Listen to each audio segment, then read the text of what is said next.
Welcome student.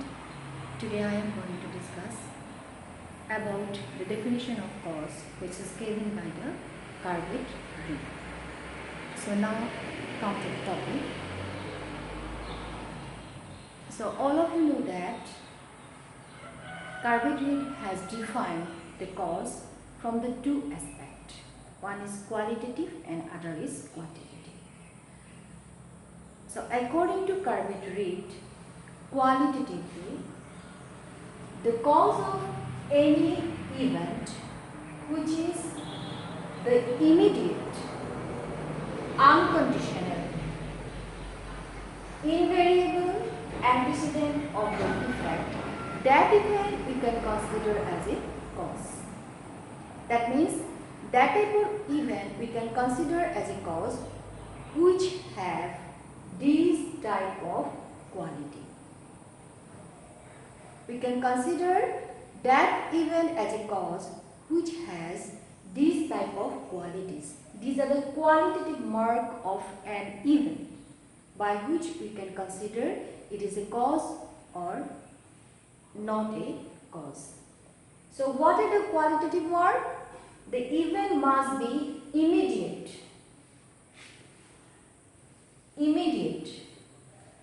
unconditional, invariable antecedent of the effect. If an event has this type of quality, that event we can consider as a cause according to Garbutt-Reid. ছাত্র-ছাত্ৰীসকল, ইয়াৰ আগৰ ভিডিঅ'টোত মই তোমালোকৰ লগত আলোচনা কৰিছিলোঁ Garbutt-Reidে কাৰণ সম্পৰ্কে কি ধৰণে তাৰ সংজ্ঞা আগবঢ়াইছে। তেওঁ কাৰণৰ সংজ্ঞা আগবঢ়াবলৈ যাওঁতে তেওঁ কাৰণৰ দুটা গুণৰ কথা কৈছে, অৰ্থাৎ সেই ঘটনাবিলাকক কাৰণক আমি কোনো এটা কাৰ্যক আমি কাৰণ বুলি স্বীকৃতি দিবলৈ হ'লে সেই কাৰ্যটোৰ কি কি গুণ থাকিব লাগিব। অৰ্থাৎ কোনো এটা ঘটনাত আমি তেওঁ কাৰণৰ সংজ্ঞা আগবঢ়াবলৈ যাওঁতে কি কৰিছে, ঘটনাটো দুটা দিশৰ পৰা তেওঁ বিশ্লেষণ কৰিছে কাৰণৰ সংজ্ঞা। এটা হৈছে গুণগত দিশ, আনটো হৈছে পৰিমাণগত দিশ। তেওঁৰ মতে গুণগত দিশৰ পৰা কাৰণ হৈছে কাৰ্যৰ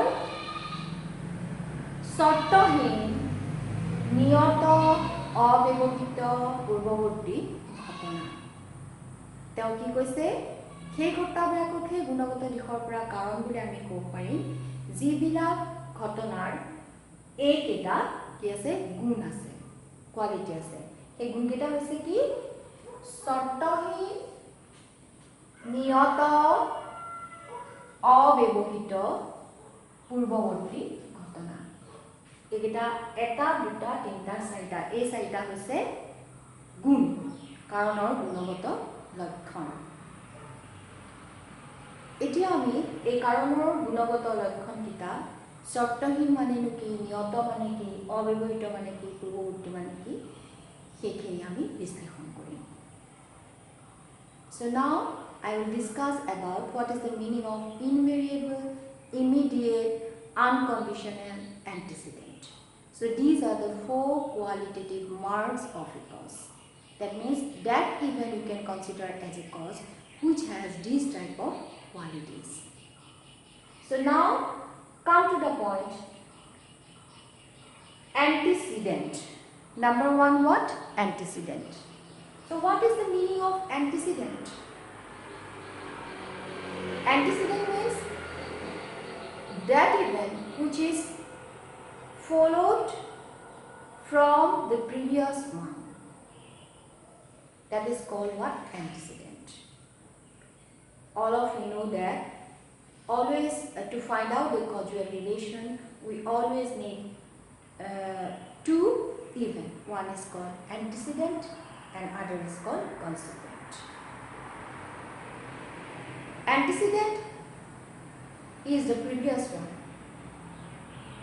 and consequent is the later one, that is the result which is followed by the previous one. That event we can consider as a cause which is antecedent to the effect. That event we can consider as a cause. Any event we cannot consider. Which type of event you can consider as a cause, which is antecedent to the event. That is a qualitative mark of a cause. And number 2, invariable. Invariable. Invariable means there are 2 types of effect. One is variable and other is invariable or invariable. Invariable means which is always present before the effect. That type of antecedent event we can consider as a cause. Which event? Which is invariable. Variable event we cannot consider as a cause. Variable means which is sometimes present before the effect and sometimes not present. That type of event we cannot consider as a cause. Which type of event we can consider as a cause? Which is invariable. That is a what? Qualitative mark of a cause. If we will consider any variable antecedent event as a cause, there is possibility to arise the fallacy regarding the causal relation. And that fallacy is called the fallacy of post hoc ergo propter hoc.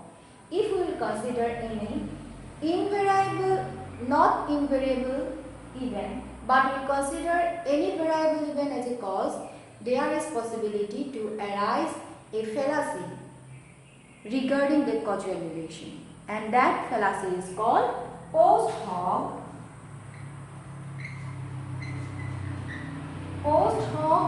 ergo propter hoc. What is this? It is a fallacy. This fallacy is related with the causal relation. When this type of fallacy may arise, if we will consider any antecedent event as a cause, then there is possibility to arise the fallacy of post hoc ergo propter hoc. For suppose, if the doctor is entered to the room and patient died, if we consider the entering of the doctor into the room and because of his presence the patient died, then that is not invariable, that is variable, and in that case the fallacy is arise in case of the causal relation, and that fallacy is called the post hoc ergo propter hoc. Next one, immediate. Immediate means there must not be maximum distance between the two events. If the antecedent event and the consequent event, these are not close to each other, then that type of event we cannot consider as a cause. It must be immediate. Any antecedent event we cannot consider as a cause. That event, that antecedent invariable event we can consider as a cause which is immediate. There must not be more difference, more time of difference between the antecedent event and consequent event. That event you can consider as a cause which is immediate to the effect. For example, I take ice cream in the month of December, and after the 6th month, suppose May or June, I fall in fever. That is not immediate, because between the eating of ice cream and falling of fever, the difference is more, the distance is more.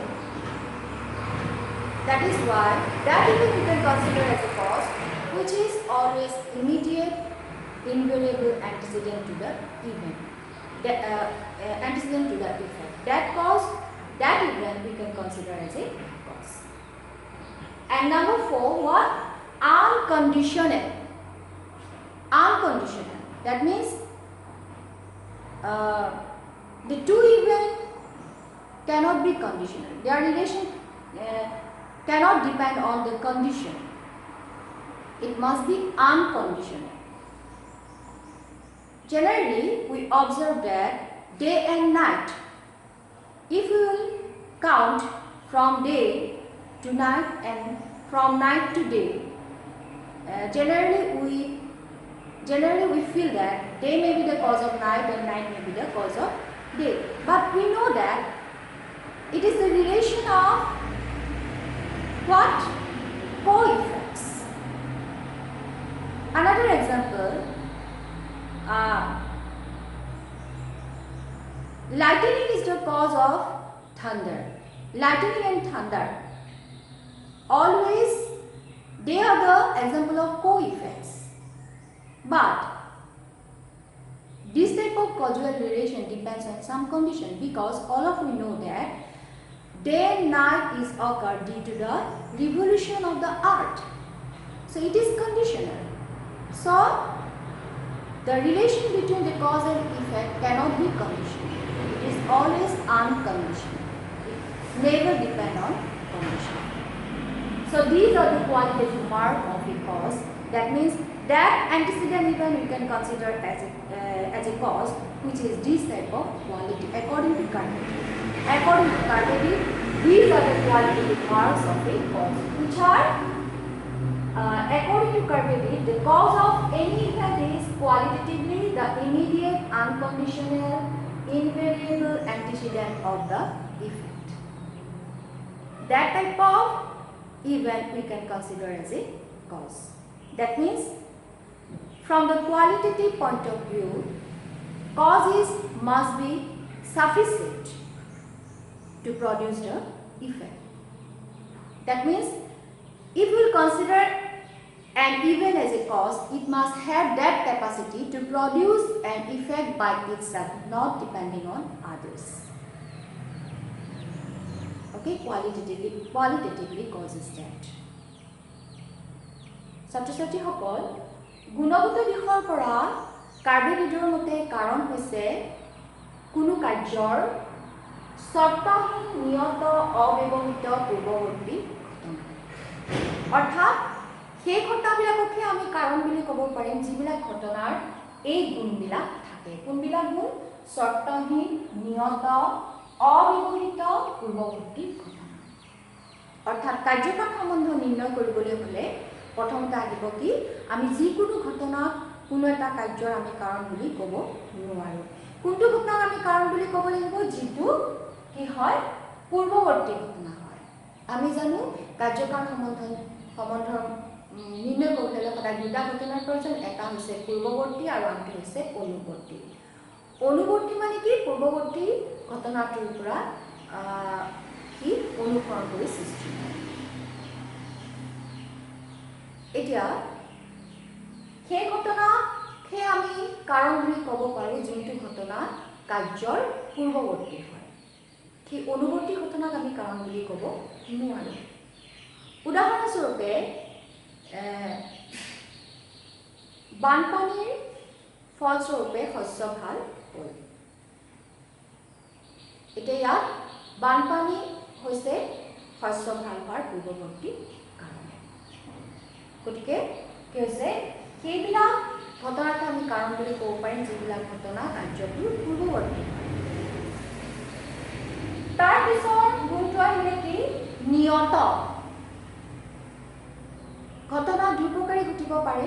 এটা হ'ব পাৰে কি নিয়ত আৰু আনটো হ'ব পাৰে অনিয়ত।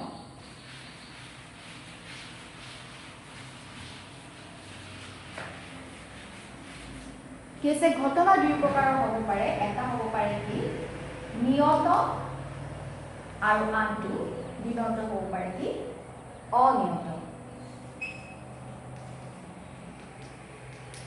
আমি কোনটো পূৰ্বৱৰ্তী ঘটনাক আমি কাৰণ হিচাপে লম যিটো কাৰ্যটোৰ নিয়ত হয় অনিয়ত নহয় নিয়ত মানে হৈছে কি যিটো ঘটনা সদায় কাৰ্যটোৰ লগত জড়িত হৈ থাকে অৰ্থাৎ কাৰ্যটোৰ লগে লগে হি উপস্থিত থাকে কেতিয়াবা উপস্থিত থাকে কেতিয়াবা নাথাকে তেনেকুৱা ধৰণৰ ঘটনাক আমি কাৰণ বুলি ক'ব নোৱাৰো কোনটো ঘটনাক আমি কাৰণ বুলি কম যিটো ঘটনা কাৰ্যটোৰ লগত সদায় উপস্থিত থাকে অৰ্থাৎ সেই ঘটনাটোকে আমি কাৰণ বুলি ক'ব পাৰিম যিটো ঘটনা কাৰ্যটো উৎপাদন হোৱাৰ আগে আগে হি সদায় লগত থাকে সেইটোৱে হ'ব কি নিয়ত কেতিয়াবা উপস্থিত থাকে আৰু কেতিয়াবা নাথাকে তেনেকুৱা ধৰণৰ পূৰ্বৱৰ্তী ঘটনাক আমি কি বুলি ক'ব নোৱাৰো কাৰণ বুলি ক'ব নোৱাৰো তেনেকুৱা ঘটনাক আমি কাৰণ বুলি ক'ব লাগিব যিটো কাৰ্যৰ সদায় নিয়ত ঘটনা উদাহৰণস্বৰূপে ধৰা ধূমকেতু ওলোৱাৰ পিছতে দেশখনৰ সদস্য দেশখনৰ বাসিন্দাসকলৰ অসুখৰ সৃষ্টি তেতিয়াহ'লে সেইটো কি হ'ব নিয়ত নহয় অনিয়ত হ'ব আন এটা উদাহৰণ ধৰা ডক্টৰজন বেমাৰীজনৰ ৰুমত সোমোৱাৰ লগে লগে বেমাৰীজনৰ বা ৰোগীজনৰ মৃত্যু এনেকুৱাটো নহয় যে ৰোগী ৰুমত সোমোৱাৰ লগে লগে ডক্টৰ সোমোৱাৰ লগে লগে সকলো ৰোগীয়ে মৃত্যু ঘটে সেইটো হ'ব নোৱাৰে সেইটো যদি হয় তেতিয়াহ'লে কি হয় সেই ঘটনা দুটাৰ মাজত কি হ'ব দুখৰ সৃষ্টি হ'ব কাৰ্যকাৰ সম্বন্ধটোৰ মাজত আমি যদি ডক্টৰজন সোমাই অহাটো যদি ৰোগীজনৰ মৃত্যুৰ কাৰণ বুলি আমি চিহ্নিত কৰোঁ তেতিয়াহ'লে সিহঁতৰ মাজত কি হ'ব দুখৰ সৃষ্টি হ'ব আৰু সেইটো নিয়ত ঘটনা নহয় সি অনিয়ত হ'ব কাৰণ মানুহৰ মৃত্যু এনেও হয় অকল যে ডক্টৰ ৰুমত সোমাই আহিলেই যে ৰোগীৰ মৃত্যু হয় সেইটো নহয় মৃত্যু কিয় হয় যেতিয়া মানুহৰ হৃদস্পন্দন বন্ধ হৈ যায় তেতিয়াই মানুহৰ মৃত্যু হয় গতিকে সেই ক্ষেত্ৰত কি হ'ব সি নিয়ত নহয় অনিয়ত হৈ পৰিব আৰু সেই ক্ষেত্ৰত সেই ঘটনা দুটাৰ মাজৰ কাৰ্যকাৰণ সম্বন্ধ এটা দুখৰ সৃষ্টি হ'ব সেই দুখটো কোৱা হয় কি কাকতালীয় দুখ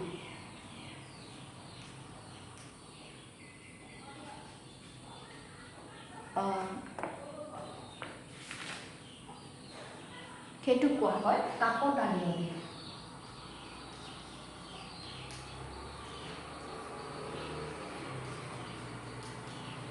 এইটো কয় কি কাকতালীয় দুখ কাকতালীয় দুখৰ কেতিয়া সৃষ্টি হয় যদি আমি যিকোনো কাৰ্যৰ যদি যিকোনো পূৰ্বৱৰ্তী ঘটনাক আমি কাৰণ হিচাপে মানি লওঁ তেতিয়া কি হ'ব সেই ঘটনা দুটাৰ মাজৰ কাৰ্যকাৰণ সম্বন্ধত এটা দুখৰ সৃষ্টি হ'ব সেই দুখটো কোৱা হয় কাকতালীয় দুখ তাৰমানে যিকোনো নিয়ত ঘটনাক যদি আমি কোনো এটা কাৰ্যৰ কাৰণ বুলি মানি নলৈ যদি যিকোনো ধৰণৰ অনিয়ত ঘটনাক যদি আমি কাৰণ হিচাপে মানি লওঁ তেতিয়াহ'লে কাৰ্যকাৰণ সম্বন্ধৰ মাজত এটা দুখৰ সৃষ্টি হয় সেই দুখটো কোৱা হয় কাকতালীয় দুখ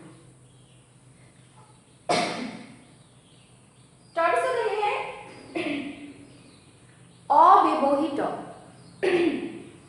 অব্যৱহৃতৰ অৰ্থ হৈছে ব্যৱধান যেতিয়া আমি দুটা ঘটনাৰ মাজত কাৰ্যকাৰণ সম্বন্ধ নিৰ্ণয় কৰিবলৈ যাম তেতিয়াহ'লে সেই কাৰ্য দুটাৰ মাজত কি থাকিব লাগিব বেছি ব্যৱধান থাকিব নোৱাৰে সি নিকটৱৰ্তী পূৰ্বৱৰ্তী ঘটনাকহে আমি কাৰণ বুলি ক'ব পাৰিম কোনো এটা কাৰ্যৰ দূৰৱৰ্তী ঘটনাক আমি কাৰণ বুলি ক'ব নোৱাৰিম দূৰৱৰ্তী পূৰ্বৱৰ্তী ঘটনাক যদি আমি কাৰণ হিচাপে লওঁ তেতিয়াহ'লে তাৰ মাজত বিভিন্ন ঘটনা আহি পৰিব তাৰমানে অনিয়ত ঘটনাটি আহি পৰিব গতিকে কেনেকুৱা ধৰণৰ ঘটনা পূৰ্বৱৰ্তী ঘটনাক আমি কাৰণ বুলি ক'ব পাৰিম যিটো পূৰ্বৱৰ্তী ঘটনা কি হয় অব্যৱহৃত হয় অৰ্থাৎ কাৰ্যটো আৰু কাৰ্য দুটাৰ মাজত অৰ্থাৎ যিটোক আমি কাৰণ বুলি লৈছোঁ আৰু যিটো কাৰ্য বুলি লৈছোঁ সেই দুটাৰ মাজত ব্যৱধান বেছি হ'ব নোৱাৰিব সময়ৰ বেছি তাৰ ব্যৱধান থাকিব নালাগিব তেতিয়া সেইটো হ'ব কি অব্যৱহৃত এতিয়া ধৰা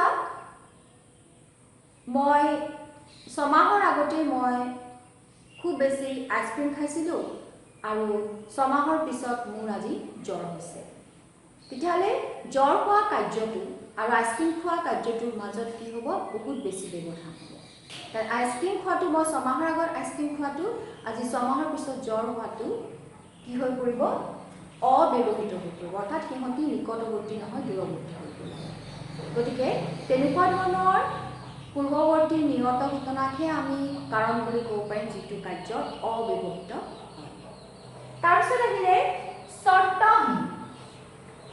শৰ্তহীন মানে দুটা ঘটনাৰ মাজত কাৰ্যকাৰ সমুদয় নিৰ্ণয় কৰিবলৈ যাওঁতে আমি কাৰণ বুলি আমি মানিবলৈ যাওঁতে যিটো ঘটনাক আমি কাৰণ বুলি স্বীকৃতি দিবলৈ গৈ আছো সেই ঘটনাটো আৰু কাৰ্যটোৰ মাজত সম্পৰ্কটো কেনেকুৱা হ'ব লাগিব শৰ্তহীন হ'ব লাগিব শৰ্ত সাপেক্ষ হ'ব নোৱাৰিব যদি শৰ্ত সাপেক্ষ হয় তেতিয়াহ'লে কি হ'ব কি কেতিয়াও কাৰণ হ'ব নোৱাৰে উদাহৰণস্বৰূপে ধৰা এতিয়া আমি সাধাৰণতে কি দেখা পাওঁ দিন আৰু ৰাতি আমি দিনৰ পৰা যদি আৰম্ভ কৰোঁ তেতিয়াহ'লে দিনৰ পিছত আমি ৰাতি হোৱা দেখা পাওঁ আকৌ ৰাতিৰ পিছত দিন হোৱা দেখা পাওঁ ঠিক তেনেকৈ বিজুলীৰ পিছত আমি ঢেৰেকনি দেখা পাওঁ কিন্তু বিজুলী ঢেৰেকনি কাৰণ নহয় দিন বা ৰাতিও দিনো ৰাতিৰ কাৰণ নহয় কাৰণ আমি জানো দিন ৰাতি কিয় হয় পৃথিৱীৰ আৱৰ্তনৰ ফলস্বৰূপে তাৰমানে কি আন এটা কণ্ডিশ্যনৰ ওপৰত ডিপেণ্ড কৰে কি তেতিয়া শৰ্তহীন হৈ পৰিব ঠিক তেনেকৈ